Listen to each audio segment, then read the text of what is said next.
Nice! Hey YouTubers, Grimmy Dragon here, and this is the video review for the Transformers Generation 1 Anime Colors Galvatron.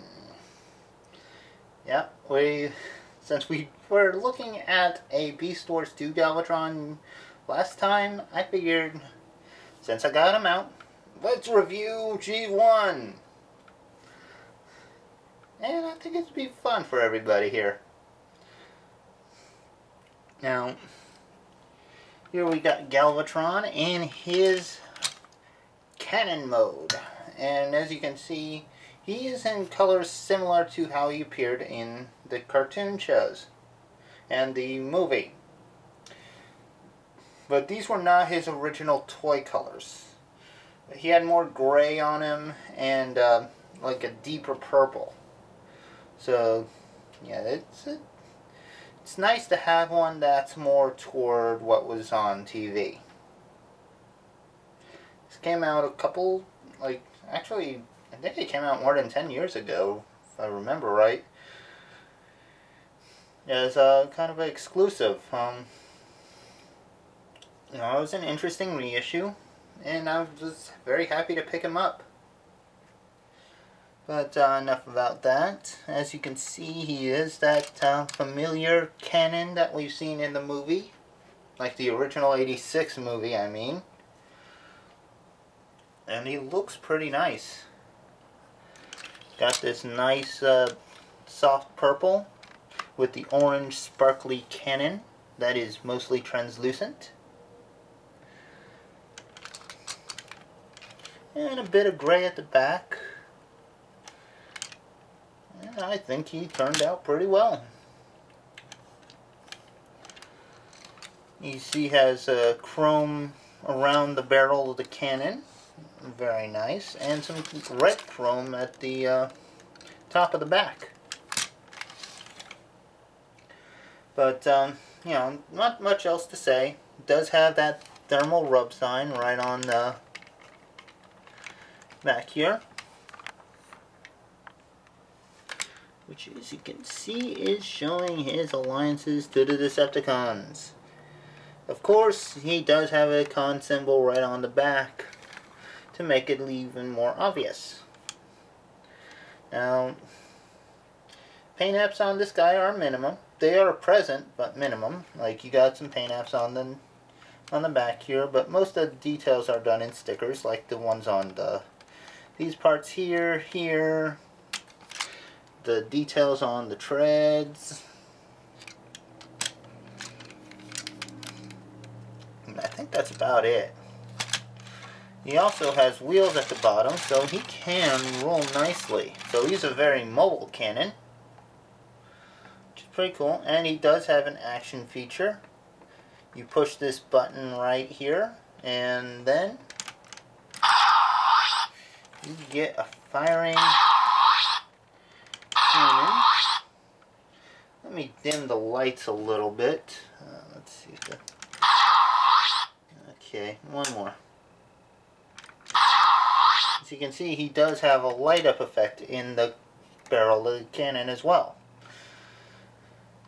And there are more sound effects, which I will get to momentarily. But unlike on the show, the toy is a triple changer. Because, this is the evolved form of Megatron. And much like Megatron, this Galvatron figure has a gun mode. So you just fold these down, fold up the treads, fold the arms up. Do the same on the other side. And then flip this handle piece down, and just for the effect we'll use the middle sound effect, the transformation sound. And now we got ourselves a gun with a working trigger. It is a very unusual looking gun. Let me see if I can zoom out just a bit to show off what it looks like. Yeah, that trigger is very sensitive. As you can see, it is a gun.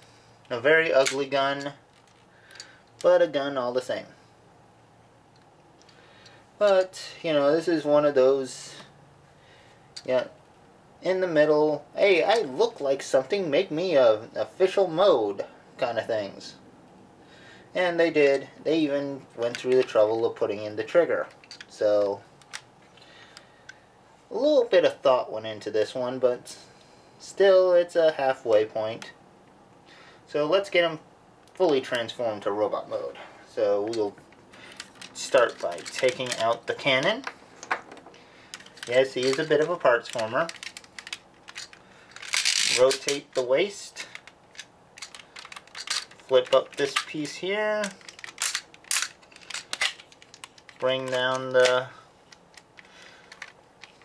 chest to show the head. Extend. Yeah, gotta be careful with that.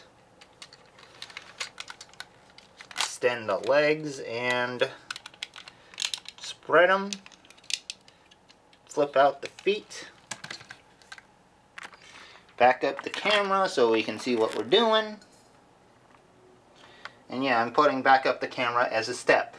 So what? Flip out these arms.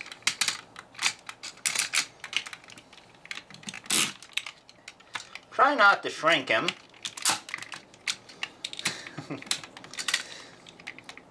Yeah. Flip out the arms. And for the most part, we're all set. Of course, if you want, you can give him a Napoleon complex and make him a real short guy. And actually, his arms are still in proportion, surprisingly enough. But we'll get him to full size. But we're not quite done yet, because he is unarmed and he's missing something very iconic for him, and that would be his fusion cannon. So we'll put on the mount, put the barrel in, and then just clip it right onto his arm. It will clip on either arm, so you can put it on here if you prefer. Maybe not. Okay. Oh no, there we go. Yeah, it's on. But I do prefer to keep it on the right arm. Now you can actually raise it up, and he is good to go if his legs will stay extended. Now you can push the button to do the transformation noise.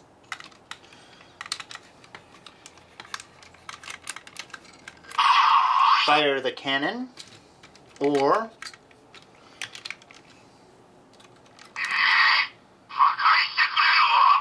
make him speak Japanese. Yes, this is a Japanese release, so naturally the voice clips are in Japanese, but he does have a few voice clips.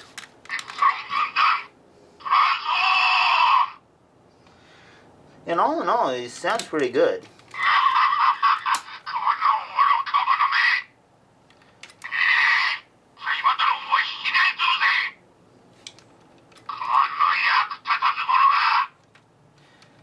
But the sounds do come out random. Like, well, the voice clips come out random. But there is a switch on the back to allow you to switch between... Sorry. There is a switch that allows you to switch between voice, transformation, and gun. So, yeah. You do have the options to choose what sound effects he will make. And while it's not really showing here, let me see if I can reduce the light a little bit. The face in.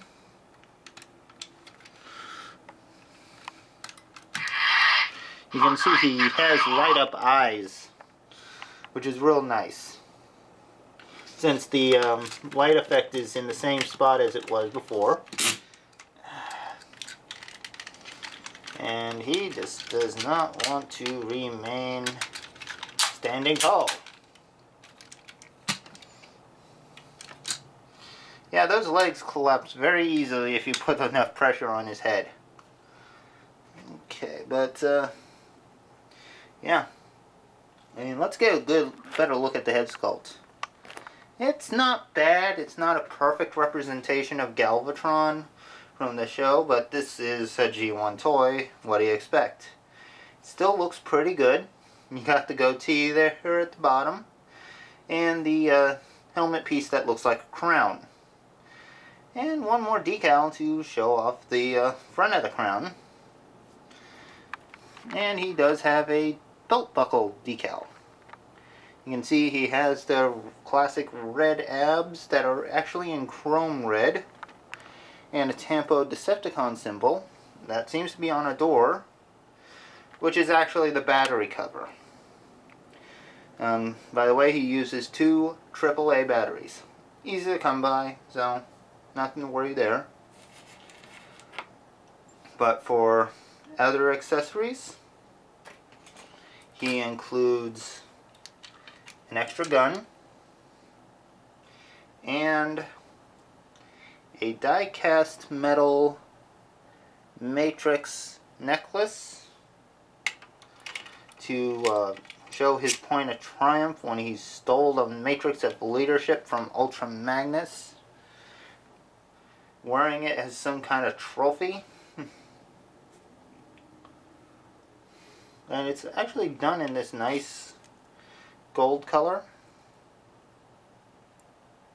which looks good. Nice, hefty. It's made of die-cast metal, so yeah, it's got a good weight to it. But no, anyway, enough about that. There is one more thing to get into, and that's articulation. So he has nothing at the head, but he has forward, backward at the shoulders, in and out. He has a bending elbow, even though the forearm is very tiny and stubby. Doesn't do him much good, but he does have that bend. Doesn't help that the gun only holds in when it's extended. But he does have a waist due to transformation. A lot of parts that cause a clanging in there, but it's there. He has forward, backward at the hips, only by 1 click, and he does have 3 clicks at the knee. So you can at least get him to look like he's running. Kind of oddly, but yeah, there is some articulation there, which is better than nothing. Now for a quick size comparison, let's bring in Voyager class Cyclonus, who may or may not scale well with this Galvatron. He is a bit shorter than Galvatron is.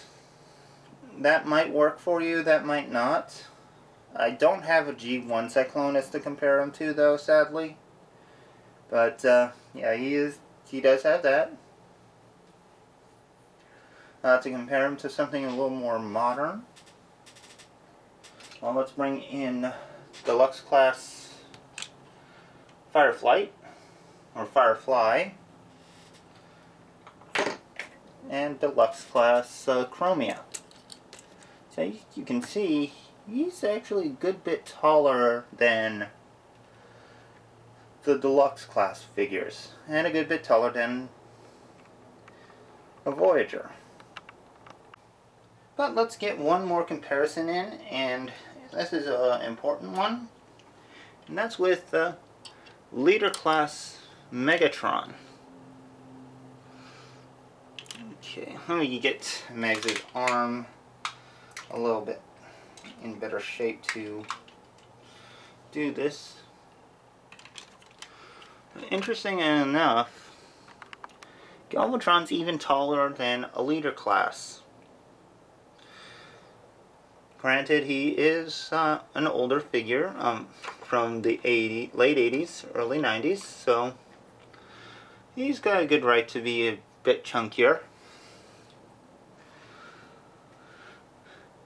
But he is considerably bigger than a leader class.